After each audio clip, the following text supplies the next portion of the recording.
Bukannya beristirahat, militer Rusia lebih memilih menggunakan waktu tidurnya untuk menghancurkan kelompok musuh. Terbukti dalam sebuah rekaman yang ramai beredar di media sosial Telegram pada Senin 29 April 2024. Berkisar hanya 2 km dari pemukiman Krasny Liman, sekelompok prajurit angkatan bersenjata Ukraina kembali mendapatkan nasib yang buruk. Saat beroperasi di wilayah tersebut, mereka terdeteksi oleh pasukan pengintai Rusia. Akibatnya seperti yang terlihat dalam rekaman.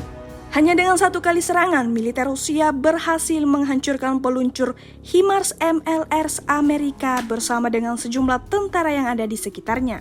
Menyadari posisinya dalam bahaya, militer Ukraina sempat berusaha melarikan diri. Namun sayangnya usaha tersebut gagal, mereka berakhir dalam kehancuran.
Download Tribun X sekarang, menghadirkan lokal menjadi Indonesia.